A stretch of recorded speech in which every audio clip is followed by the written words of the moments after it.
के खिलाफ जो अपने काम में लापरवाही बरत रहे हैं। और इसी बीच में एसीपी ट्रैफिक के तरफ से एक औचक निरीक्षण किया गया था, जो गश्त पर रात्रि जो नाकों पर गश्त करते हैं पुलिसकर्मी, जहां जहां उनकी जिम्मेदारी लगाई जाती है। लेकिन इस दौरान कई जगह लापरवाही बरती गई पुलिसकर्मियों की तरफ से। कई नाकों पर वो पूरी तरह से मुस्तैद दिखाई नहीं दी और इसी के चलते एक report police commissioner OP Singh को एसीपी ट्रैफिक की तरफ से दी गई थी। और उसके बाद में एक बड़ी कार्रवाई पुलिस कमिश्नर ओपी सिंह की तरफ से की गई है। 6 पुलिसकर्मियों को सस्पेंड कर दिया गया है। इसके साथ साथ में तमाम तरह के आदेश पुलिसकर्मियों को जारी कर दिए गए हैं। बिल्कुल भी किसी भी काम में लापरवाही बर्दाश्त नहीं की जाएगी। इससे पहले भी IPS police commissioner OP Singh की तरफ से कई इस तरह की बड़ी कार्रवाई की गई है। चाहे ट्रांसफर की बात करें, लगातार धड़ाधड़ पहले सभी ट्रांसफर किए गए काफी पुलिसकर्मियों के, और इसके बावजूद भी जो सुधारने को तैयार नहीं है सुधरने को पुलिसकर्मी, उनके खिलाफ में सख्त एक्शन कमिश्नर की तरफ से लिया जा रहा है। कहीं ना कहीं जिस तरह से ये स्ट्रिक्ट एक्शन लेने की कोशिश की गई है पुलिस कमिश्नर ओपी सिंह की तरफ से, एक स्ट्रांग मैसेज देने की उन्होंने भी कोशिश की है कि लापरवाही बर्दाश्त नहीं की जाएगी। बिल्कुल आकांक्षा, इसी कड़ी के तहत ये एक ड्राइव चलाई गई थी। औचक निरीक्षण के लिए एसीपी ट्रैफिक को भेजा गया था। जो तमाम नाके पर पुलिसकर्मी तैनात हैं उनको देखने के लिए क्या वास्तव में रात्रि गश्त के दौरान वो अपने मुस्तैदी के साथ में काम कर रहे हैं या नहीं कर रहे हैं। लेकिन इस बीच में कई जगह लापरवाही बरती गई। हालांकि ये भी कह सकते हैं एसीपी ट्रैफिक की तरफ से ये रिपोर्ट भी दी गई है, कई नाकों पर पुलिसकर्मी मुस्तैदी के साथ में खड़े हुए भी दिखाई दिए हैं और उनकी पुलिस कमिश्नर ओपी सिंह प्रशंसा करते हुए भी नजर आ रहे हैं। लेकिन लापरवाही कोताही बरतने वालों के खिलाफ में कड़ा एक्शन भी लिया है और 6 पुलिसकर्मियों को इसी कड़ी में सस्पेंड किया है। जी आकांक्षा, लेकिन जिस तरह से ये कार्रवाई ओपी सिंह की तरफ से की गई है, ये वाकई बड़ी कार्रवाई इसलिए भी क्योंकि जिस तरह से लापरवाही बढ़ती जाती है, और ये पहली जानकारी नहीं है, ऐसी कई जगह से खबरें भी सामने आती है पुलिसकर्मियों की जो लापरवाही, कहीं ना कहीं उसको दूर करने की कोशिश ओपी सिंह की तरफ से। बिल्कुल आकांक्षा, देखिए फरीदाबाद पुलिस की तरफ से कोशिश यही है कि आम लोगों को उनकी सुविधाएं जो शिकायतें हैं उनका निपटारा किया जाए। और इसी कड़ी में कई तरह के पुलिस अधिकारियों में और उनमें बदलाव किए गए हैं, उनके कामों में बदलाव किए गए हैं। पहले जो शिकायतकर्ता एसएचओ और एसीपी या डीसीपी के स्तर पर शिकायत करते थे और उनकी सुनवाई नहीं होती थी। अब लेकिन ओपी सिंह ने क्लियर कर दिया कि कोई भी शिकायत अगर शिकायतकर्ता मेरे पास तक पहुंचता है तो उसके लिए आप नैतिक अधिकार खो चुके हैं और फिर दोबारा आप शिकायतकर्ता एसएचओ के पास नहीं जाएगा, बल्कि एसएचओ और आईओ उनके घर पर पहुंचेंगे, उनकी शिकायत लेंगे, उसके बाद में उनके खिलाफ में कार्रवाई करेंगे। और इसके साथ साथ में कड़ी चेतावनी उनको दे दी गई है कि दोबारा शिकायतकर्ता उनके पास नहीं पहुंचना चाहिए, 1 हफ्ते में उसका समाधान करना होगा आपको। इसके साथ साथ में तमाम जो लापरवाह कर्मचारी हैं, पुलिसकर्मी हैं, उनको सख्त आदेश दिए गए हैं कि कहीं भी कोताही अगर बर्दाश्त नहीं की जाएगी, अगर लापरवाही हुई तो उनको सस्पेंड किया जाएगा। ठीक है, शुक्रिया देवेंद्र आपका तमाम जानकारी पहुंचाने के लिए। तो ये कड़ा एक्शन लिया गया ओपी सिंह की तरफ से, देर रात नाकों पर तैनात लापरवाह 6 पुलिसकर्मियों को सस्पेंड किया गया। उधर सीएम मनोहर लाल का दिल्ली और गुरुग्राम दौरा है। आज गुरुग्राम के पीडब्ल्यूडी रेस्ट हाउस में अहम बैठक मुख्यमंत्री मनोहर लाल लेंगे। Haryana enterprises and employment policy पर मंथन किया जाएगा। डिप्टी सीएम दुष्यंत चौटाला भी इस दौरान मौजूद रहेंगे। सीएम शाम को दिल्ली से चंडीगढ़ के लिए रवाना होंगे। दरअसल आज अहम बैठक मुख्यमंत्री मनोहर लाल लेंगे। रोजगार को लेकर वो मंथन भी करेंगे। डिप्टी सीएम दुष्यंत चौटाला भी इस दौरान मौजूद रहने वाले हैं। आपको ये बता दें कि सीएम शाम को दिल्ली से चंडीगढ़ के लिए रवाना हो जाएंगे, लेकिन उससे पहले अहम बैठक मुख्यमंत्री मनोहर लाल की तरफ से ली जाएगी। गुरुग्राम दौरा है आज, दिल्ली और गुरुग्राम मुख्यमंत्री मनोहर लाल जाने वाले हैं। रोजगार को लेकर मुख्यमंत्री मनोहर लाल की तरफ से मंथन किया जाएगा। गुरुग्राम के पीडब्ल्यूडी रेस्ट हाउस में मुख्यमंत्री मनोहर लाल अहम बैठक भी लेंगे और इसके साथ साथ Haryana enterprises and employment policy पर मंथन किया जाएगा। इस दौरान डिप्टी सीएम दुष्यंत चौटाला भी मौजूद रहने वाले हैं। मुख्यमंत्री मनोहर लाल बैठक लेंगे और उसी दौरान डिप्टी सीएम भी वहां पर मौजूद रहेंगे। पंडित दीनदयाल उपाध्याय की जयंती पर प्रदेश भर में कार्यक्रम का आयोजन किया गया। वेबिनार में जुड़े सीएम मनोहर लाल ने आत्मनिर्भर भारत को लेकर कहा कि सरकार इसके लिए कई कदम उठा रही है। प्रदेश में निवेशकों के लिए बेहतर माहौल बना है। ईज ऑफ डूइंग बिजनेस में प्रदेश काफी आगे है। बिजली की कोई कमी नहीं है। सीएम ने कहा कि रोजगार में स्किल डेवलप के लिए कई कदम उठाए हैं। 5 लाख लोगों को नौकरियां दी गई हैं।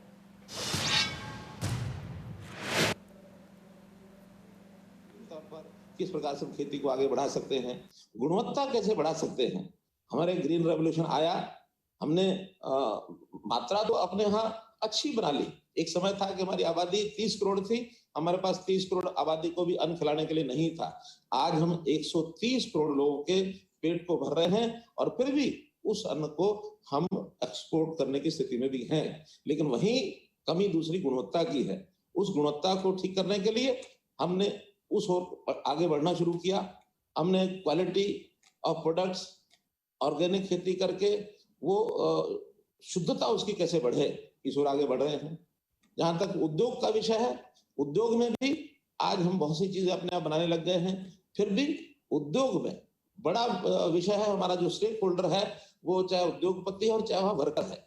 उद्योगपति का निवेश, उसकी क्षमता कैसे बढ़े, हमारी बैंकिंग की व्यवस्थाएं कैसे अच्छी हो, इंफ्रास्ट्रक्चर कैसे अच्छा हो, और फिर वर्कफोर्स के लिए जो काम करने वाला श्रमिक है, कर्मचारी है, उसका विकास कैसे हो, उसकी शिक्षा, इस पर हम ध्यान दे रहे हैं।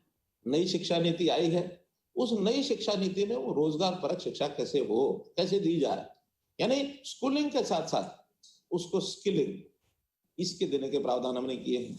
आज जो युवा पढ़ा लिखा घर में बैठा है, उसकी स्किलिंग, जैसा श्री विश्वकर्मा कौशल विश्वविद्यालय का जो चर्चा की, राज नेहरू जी इसके वाइस चांसलर है, इसकी कल्पना हमने की कि हमारा युवक शिक्षक बैठा है घर में, लेकिन वो करना कुछ नहीं जानता, उसके पास हुनर नहीं है।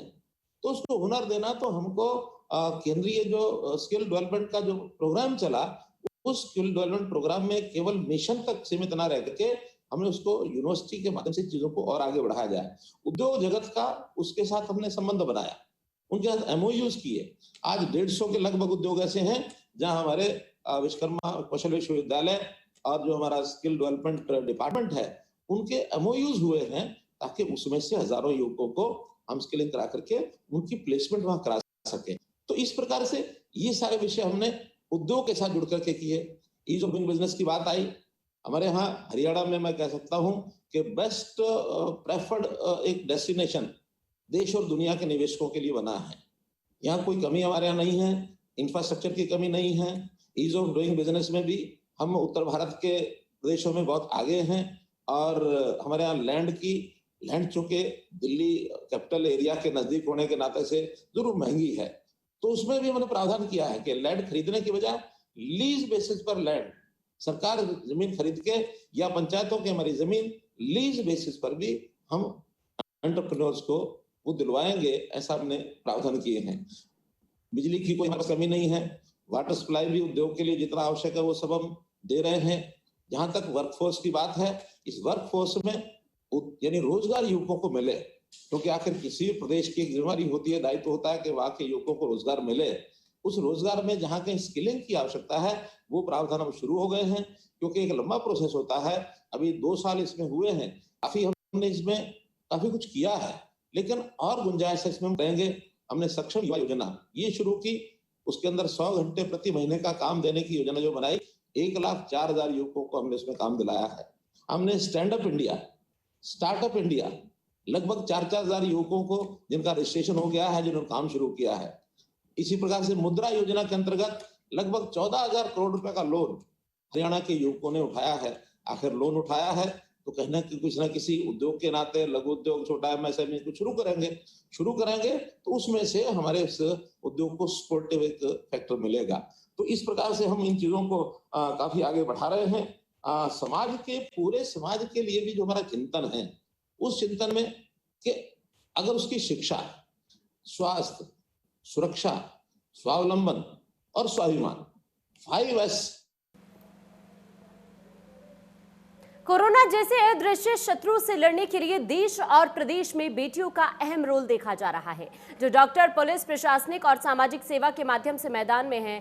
गुहला चिका में एसडीएम शशि वसुंधरा सेनापति के रूप में पूरे प्रशासन का नेतृत्व कर रही हैं और दिन रात मेहनत कर रणनीति से कोरोना को लेकर दिशा निर्देश दे रही है, जिसके कारण काफी हद तक कोरोना पर काबू पाया जा सका है। एसडीएम शशि वसुंधरा द्वारा अपने निजी कोष से भी कोरोना संक्रमित मरीजों के लिए ऑक्सीमीटर उपलब्ध करवाए गए। हालांकि एसडीएम शशि वसुंधरा की गुहला चिका में बतौर एसडीएम पहली ही पोस्टिंग है।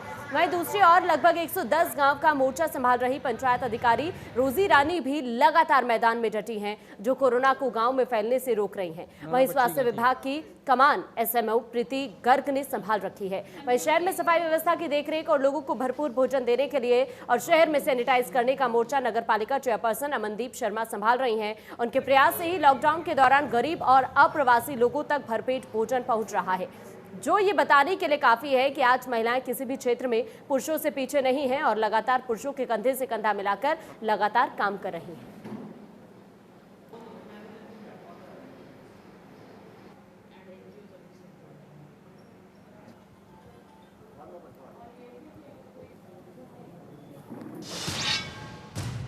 और चलिए इस वक्त की बड़ी खबर से आपको रूबरू कराते हैं। दरअसल आज हरियाणा कांग्रेस की संयुक्त प्रेस कॉन्फ्रेंस होगी।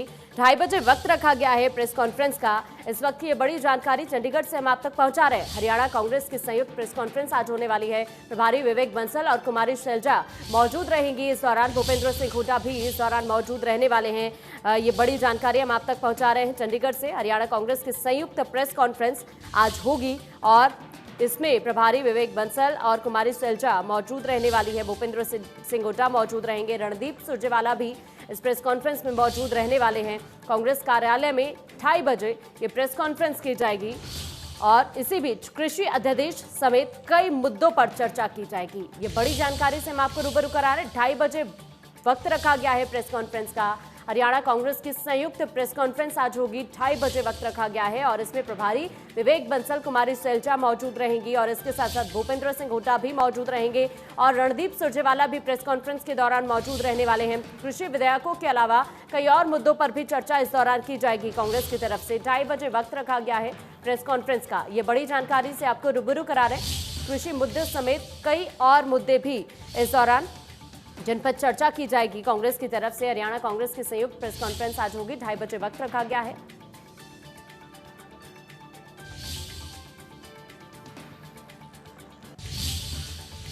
और इस वक्त एक और बड़ी खबर से आपको रूबरू करा देते हैं। दरअसल कृषि अध्यादेश के खिलाफ आज इनेलो की तरफ से भी प्रदर्शन किया जाएगा।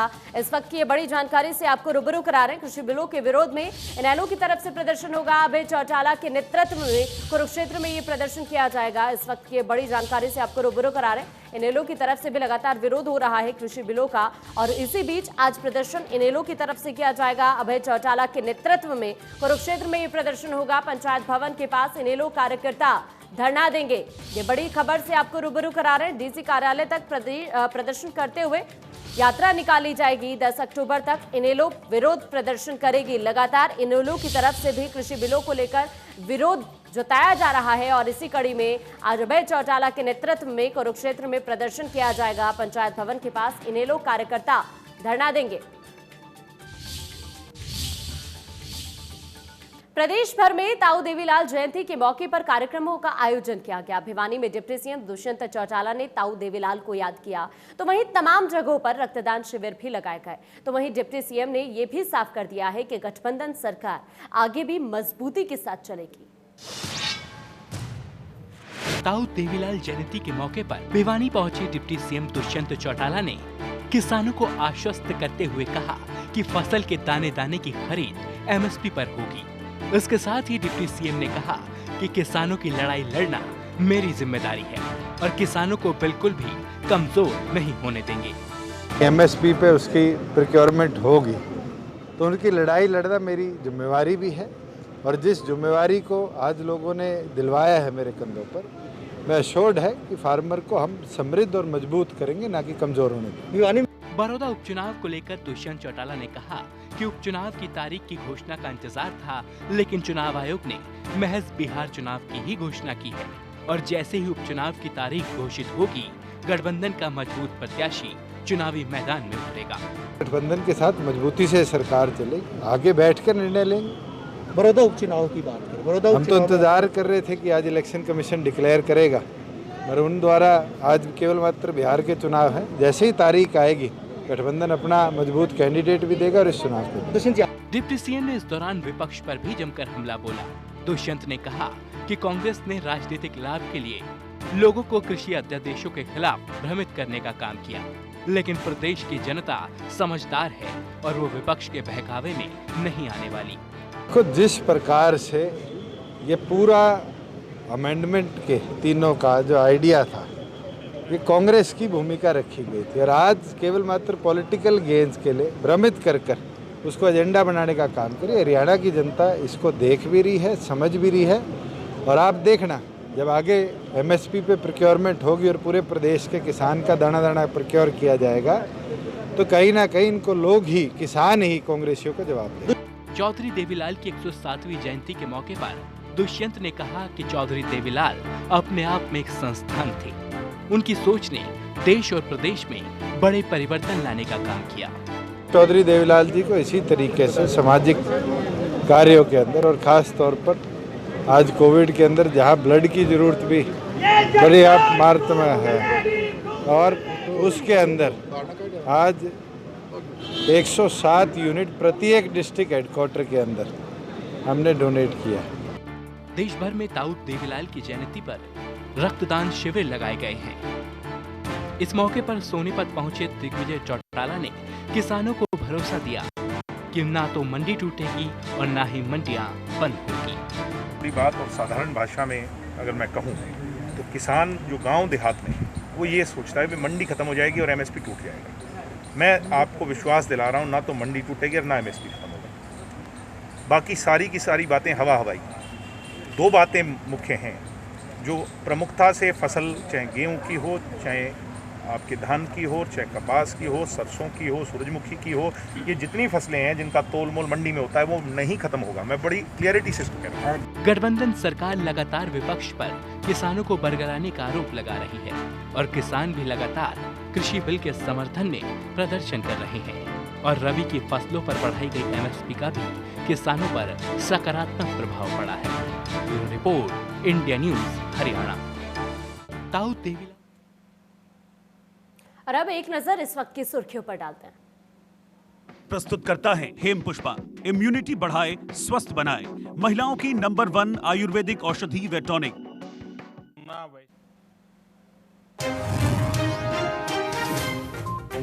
संयुक्त राष्ट्र में पीएम मोदी का संबोधन आज। पाकिस्तानी पीएम इमरान खान को देंगे करारा जवाब। कोरोना महामारी पर रह सकता है पीएम का फोकस।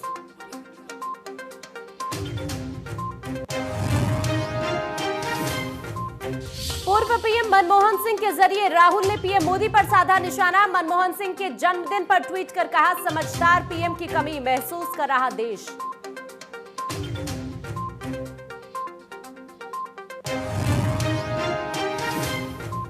सीएम मनोहर लाल का गुरुग्राम दौरा। पीडब्ल्यूडी रेस्ट हाउस में draft Haryana enterprises and employment policy 2020 पर होगा मंथन। डिप्टी सीएम दुष्यंत चौटाला भी रहेंगे मौजूद।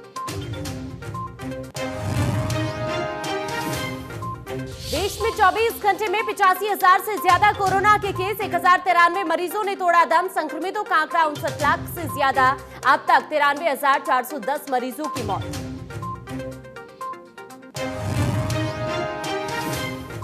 हरियाणा में भी कोरोना की रफ्तार ने डराया। एक दिन में फिर सामने आए 2000 से ज्यादा मरीज। 18 मरीजों की मौत। 1,20,000 के पार पहुंचा पॉजिटिव केस का आंकड़ा।